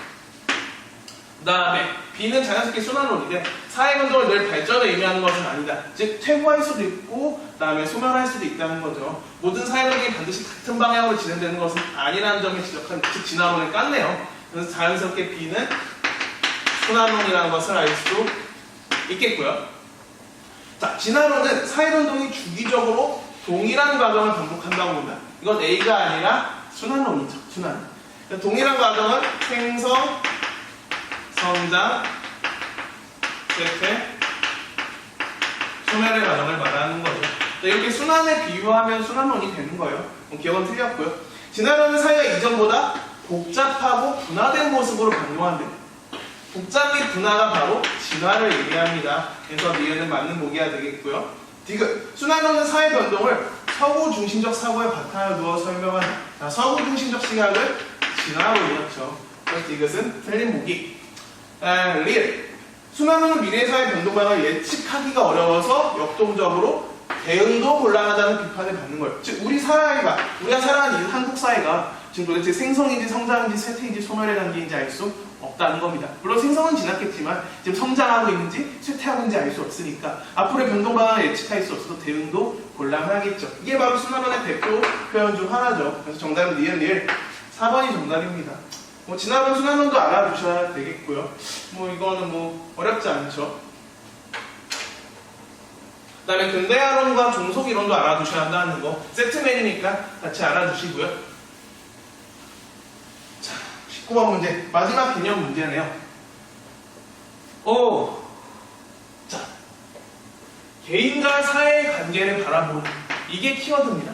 이 질문을 보자마자, 이 발문을 보자마자 여러분들은 사회 실제론과 사회 명목론을 떠올리셔야 합니다.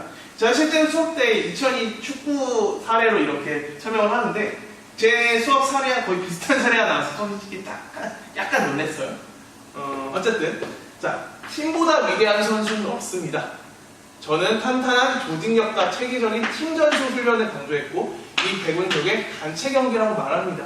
이건 결국에 개인보다 단체를 강조하는 이 단체는 다른 말로 사회가 될 수 있고 이 사회를 강조하는 결국에는 사회 실제론이 되겠네요. 그래서 답은 실제론이고요. 자, 반대로 을 같은 경우는 선수 각자의 실력이 팀 실력을 결정했고요. 선수들의 개인 기량 향상을 위한 훈련을 강조했답니다. 결국에 이 경기는 선수 개개인이 한 거라고 해서 개인을 팀보다 더 강조했네요. 즉 사회보다 개인을 강조했다는 거고 개인을 강조한 사회 명목론이라는 것을 쉽게 알 수 있겠습니다. 자, 그럼 1번 실제론의 관점은 개인의 발전이 곧 사회의 발전인가요? 즉 이거는 개인을 강조한 거니까 명목론이겠죠. 그래서 1번은 답이 될 수 없겠고요. 2번 실제론의 관점은 개인이 사회에 의해 구조화되는 행동을 한다. 즉 이건 개인을 강조하는 게 아니라 결국엔 사회를 강조하는 거죠. 그러니까 정답은 2번이 되는 겁니다. 개인이 사회에 의해서 구속된다는 말을 바꿔 표현한 거예요. 정답 2번이고요. 3번 명목론은 사회가 개인 외부에 존재하는 신체죠. 개인으로 설명할 수 없는 사회가 있다는 거죠. 이건 사회를 강조했으니까 실제로만 관련된 얘기겠고요. 4번 명목론의 관점은 개인의 능동성보다 사회 규범의 구속성을 중시하는데 사회 규범을 강조했으니까 이거는 사회를 강조한 실제론이고요. 그래서 4번도 답이 될 수 없겠고 5번 실제론 명목론 관점은 모두 사회 문제 해결을 위해서 개인의 의식 개선보다 사회 제도의 개혁을 강조한다. 즉 개인보다 사회를 강조했으니까 얘는 실제론이고요. 모두라는 표현이 틀렸네요. 답만 해당됩니다. 을은 해당되지 않아요. 그래서 5번은 답이 될 수 없고요. 정답은 2번 이 답이 되는 문제입니다. 와, 드디어 끝이 보입니다. 마지막 20번 문제. 자, 도표 문제니까 잠깐 끊었다가 마지막으로 끊겠네요. 해설 강의를 찍어보겠습니다. 네, 기분 좋게 마지막 문제를 해설을 하려고 했는데 카메라의 구도상 제가 여기서 설명을 했다면 왠지 다 잘렸을 것 같다는 불길한 느낌이 들어서 사실 지금 약간 울고 싶거든요. 뭐 다시 찍으면 어쩔 수 없죠. 일단 잡소리는 각설하고 마지막 문제 해설해 보도록 하겠습니다. 자, 여기서 보면은 갑국과 외국의 총인구는 T년에 동일하고요. T 플러스 80년에 각각 2배로 증가했다라는 핵심 단서를 줬어요. 그 다음에 합계 출산율을 줬고요. 그 다음에 노령화 지수로 0세부터 14세 인구분의 65세 이상 인구 곱하기 100이라는 단서를 줬네요. 그 다음에 세 번째 별첨에서 전체 인구에서 노인 인구가 차지하는 비율이 7% 이상이면 고령화 사회, 14% 이상이면은 고령 사회, 20% 이상이면은 초고령 사회라고 이렇게 단서를 줬습니다. 와, 뭐 이렇게 복잡해 보이죠? 사실 복잡해 보이지만 이 문제의 팁은요. 이게 여러분들은 65세 여기 있으면 잘 안 보이니까 자, 다 보일 수 있게끔 65세 이상 인구를 구하셔야 되고요. 그 다음에 0세부터 14세 이상 인구를 구하셔야 하고요. 그 다음에 15세부터 64세 인구를 구하시는 게 사실 이 문제의 힘입니다. 각국의 T년과 T 플러스 80년 그리고 결국의 T년과 T 플러스 80년을 말이죠.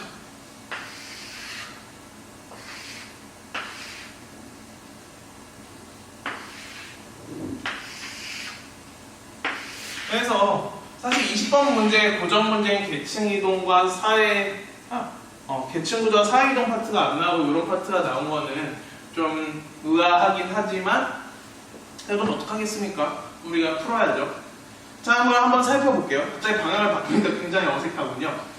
자, 각국의 경우 15세, 65세 인구 대비 65세 이상 인구의 비입니다.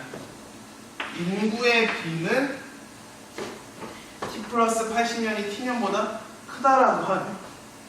자, 우리는 65세 이상 인구도 모르고요. 15세부터 64세 이상 인구도 모르네요. 첫 번째 보기부터 난간에 봉착했습니다. 자, 이때 여러분들은 어떻게 푸시면 되냐면요. 이 문제의 조건을 줬을 때 우리는 기준이 되는 애를 100명으로 놓고 푸시면 문제를 풀기가 쉬워요.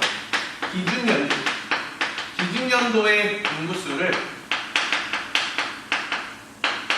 100명으로 가정.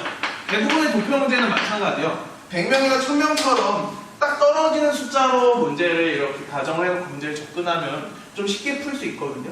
자, 그럼 하나하나 살펴볼게요. 자, 노령화 지수가 65세 이상 인구가 분자고요. 분모가 0세부터 14세 인구네요. 자, 0세부터 14세 인구는 우리가 아직 모르는데요. 여기서 문제에서 준 것 중에 하나가 0세부터 14세 인구 비율을 줬어요. 근데 우리가 T년 기준연도의 인구를 100명으로 가정을 했잖아요. 그럼 100명 중에 60%가 바로 0세부터 14세 인구니까 갑의 T년의 0세부터 14세 인구는 60명이라는 겁니다. 어때요? 간단하죠?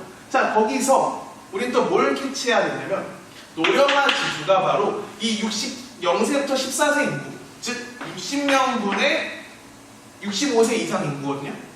적어드릴게요. 65세 이상 인구 곱하기 100을 했더니 몇이라는 거예요? 25라는 거예요. 25%. 노령화 지수가 여기 25가 나와 있는데 이 값이 바로 20이라는 거예요. 근데 여기서 이 65세 이상 인구를 제가 X로 바꾸면 미지수 X로 바꿀게요. 그러면은 이 X값이 바로 65세 이상 인구 값이라는 거죠. 자, 그러면은 곱하면 되잖아요. 60 곱하기 25에서 100을 나누면 이건 몇이에요? 맞습니다. 65세 이상 인구는 15라는 걸 우리는 쉽게 알 수 있어요. 근데 우리가 이때 T년도, 기준연도의 총인구를 100명으로 가정했으니까 이때 15세에서 64세 인구는 25명이네요. 뭐 터무니없는 숫자인 거 저도 알고 있습니다. 근데 문제 이렇게 됐는데 어떻게 해요? 저한테 따지지 마시고요. 자, 그러면 우리가 T 플러스 80년은 문제에서 줬듯이 각각 2배로 증가했다는 표현을 줬어요. 그러면은 T 플러스 80년은 총 인구수가 200명이라는 거고요. 이 200명 중에 0세 14세 비율이 30%입니다. 30%니까 200명 중에 30%는 동일하게 60명이라는 것을 알 수 있겠네요. 자, 그러면 동일하게 60분의 x 곱하기 100은 몇 %다? 50%라고 나와 있네요. 그럼 60 곱하기 50은 3000이고요. 3000을 100으로 나누면 되니까 이때 65세 이상 인구는 30명이라는 것을 알 수 있겠네요. 자, 그럼 이때 15세부터 64세 인구는 110명이라는 것을 알 수 있겠습니다. 어때요? 간단하죠? 오늘 분표를 여러 개 때문에. 자, 그 다음에 마찬가지로 을도 표를 채워볼게요.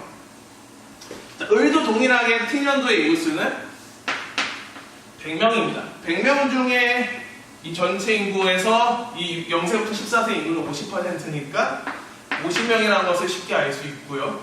자, 동일하게 그럼 50분의 x 곱하기 100이 20이라는 것을 알 수 있네요. 그러면 자연스럽게 65세 이상 인구는 10명이고, 그럼 자연스럽게 15세부터 64세 이상 인구는 40명이라는 것을 알 수 있네요. 어때요? 이해되시나요? 자, 그러면 t 플러스 80년은 인구가 2배 증가한 거니까 200명 중에 20%니까 우리 0세부터 40세 이상 14세 이상 인구가 40명이라는 것을 알 수 있고요. 이 40명 중에 40명 분의 x 65세 이상 인구 곱하기 100을 했더니 와, 무려 125네요. 125랍니다. 식을 제대로 세웠나? 제대로 세운 게 맞죠? 자, 이러면 좀 복잡하니까 숫자를 한번 줄여볼게요. 2, 5고요. 자, 그러면은 곱하면은 250이네요. 250을 5로 나누면 65세 이상 인구는 50명이라는 것을 쉽게 알 수 있습니다. 혹시나 계산 실수했나 확인해봤는데 계산 실수를 안 했어요. 이렇게 선생님도 실수할 때가 있습니다. 실수를 하진 않았지만 헷갈릴 수 있어요. 이렇게 스스로를 타당해보고요, 합리화해보고요.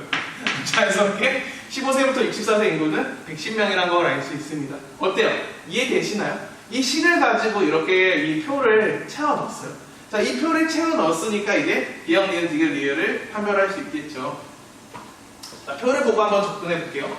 자, 표의 경우 15세부터 64세 인구 대비 65세 이상 인구의 비입니다. 인구의 비를 물었어요. 인구의 비는 T80년이 T년보다 크다라고 하거든요. T년을 보면요, 15세 이상부터 64세 인구는 저기 나와 있는 것처럼 25고요.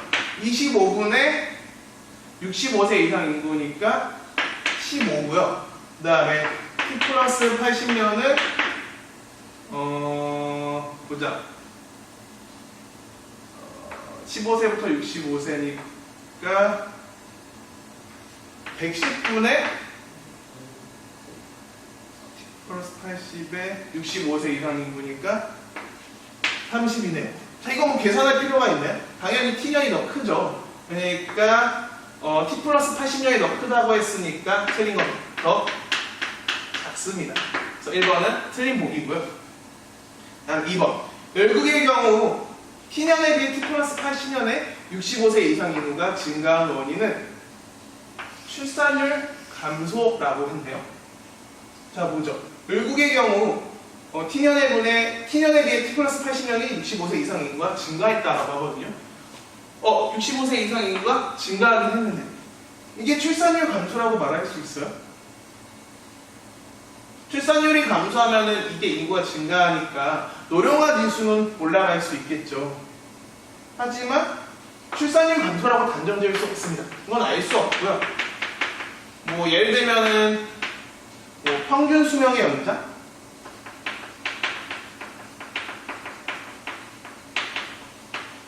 정확하지는 않지만 이 등 다른 이유가 있을 수 있습니다. 이것만 가지고 출산율 감소로 65세 이상 인구가 증가했다라고 표현할 수가 없어요. 그래서 이번은 알 수 없기 때문에 답이 될 수 없고요. 3번. T 플러스 80년에 15세부터 64세 인구 비율을 물었네요. 비율 대비 0세부터 14세 인구의 비율을 물었거든요. 자, 그러면 비율까지니까 그냥 여기 있는 거 그대로 쓰면 되겠네요. t 플러스 80년이니까 자, 한번 값부터 비교를 해볼게요.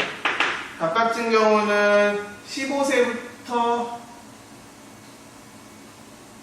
64세 15세부터 64세면은 저기 있군요.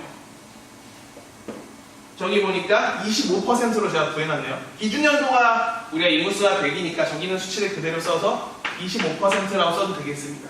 25%분의 0세분의 14세의 인구 비율은 근데 이거 25로 하면 안 되는군요. 죄송합니다. 다시 찍고 싶네. 근데 이미 많이 진행됐으니까 그냥 할게요. 왜냐면 t년이 아니라 t 플러스 80년이니까요. 이거 이래서 문제를 하나하나 꼼꼼히 잘 따져봐야 돼요. 자, t 플러스 80년의 각국인데요. 각국은 보니까 t 플러스 80년, 즉 200분의 110이 되겠네요. 200분의 110이면 몇 퍼센트냐? 55%군요.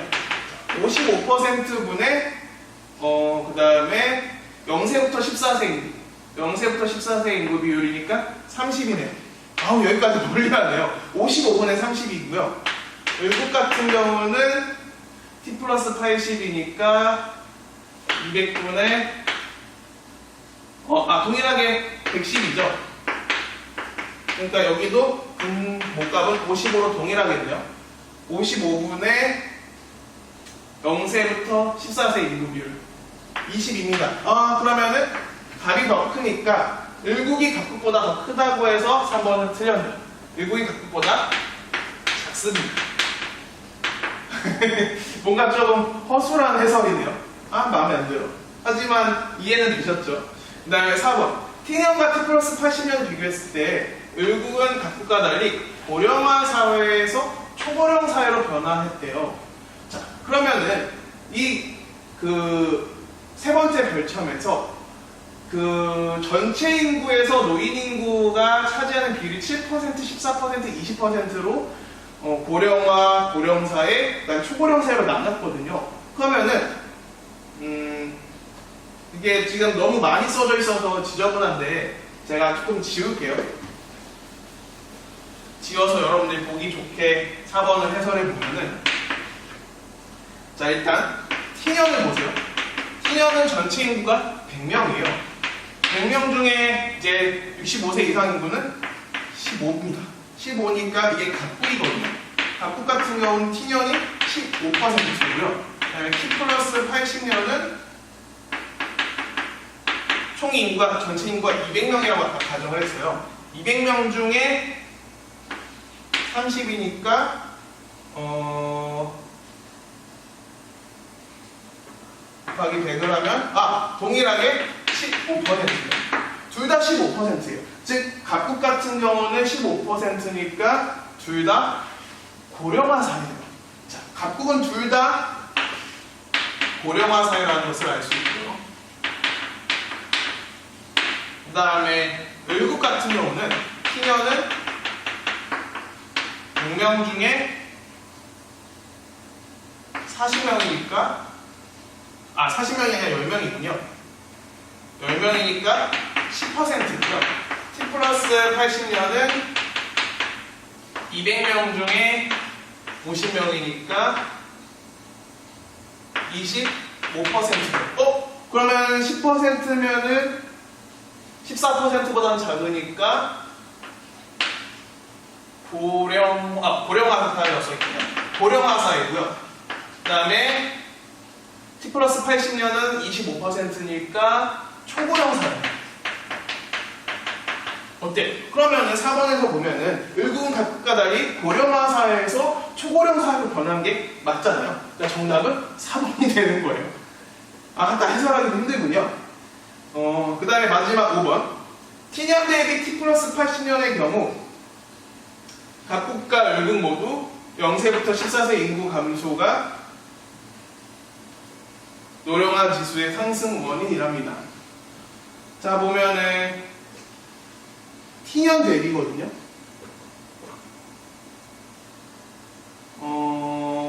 0세부터 14세 인구는 을국은 감소했어요. 10명이 감소했는데 각국 같은 경우는 서로 동일하잖아요. 그러니까 0세부터 14세 인구 감소가 노령화 지수의 상승 원인인 것은 각국 을국 모두가 아니라 을국만 해당되겠네요. 그래서 각국이 틀렸기 때문에 5번은 답이 될 수 없어서 정답이 4번이 되는 문제였습니다. 와! 어떠신가요? 사실 20번 해설 다시 찍고 싶은 마음이 좀 있긴 한데 그래도 좀 어설프긴 했지만 일단은 제가 이 수학 계산에서 좀 버벅거린 거고 이게 한눈에 안 들어오게 표를 제가 정리해버려가지고 조금 좀 힘이 있었지만 아마 이해하시는데 크게 어려움이 없었을 거라고 예상이 됩니다. 이걸로 일단 6월 모의고사 해설 강의를 끝낼 건데요. 여러분들 아마 많이 틀리셨을 것 같아요. 도표 문제, 내 문제라 멘탈 붕괴되면서 개념 문제가 쉬운데도 개념 문제도 제대로 못 보고 아마 많이 실수를 하지 않으셨을까라는 그런 걱정이 되는데 너무 좌절하지 마십시오. 6월 모의고사는 원래 어려워요. 그래서 여러분들 정신 차리라고 어렵게 낸 다음에 그 다음에 이제 9월 때 조금 난이도 조금 낮춰서 자신감 가지라고 해주고 수능 때는 이제 그때 천차만별이긴 하네요. 어쨌든 6월 문제가 녹록치 않았으면 분명한 것 같습니다. 도표 문제가 내 문제였으니까요. 그래서 여러분들이 많이 낙담하셨을까봐 걱정은 되지만 그래도 지금 모르는 건 문제가 되지 않아요. 지금 몰랐으니까 내가 어떤 부분을 모르는지 정확하게 알게 됐잖아요. 그럼 여러분들이 잘 몰랐던 부분, 제대로 개념이 정리가 안 되어 있던 부분 정확하게 체크해서 보완하면 되겠죠. 그러니까 자신감 잃지 마시고 뭐든 꾸준히가 정답입니다. 포기하지 마세요. 계속 가시면 됩니다. 그럼 분명히 원하는 점수를 받으실 수 있을 거라고 확신해요. 어쨌든 오늘 이렇게 6월 강의 듣느라 수고 많으셨습니다. 우리 다음 시간에 만나요. 안녕.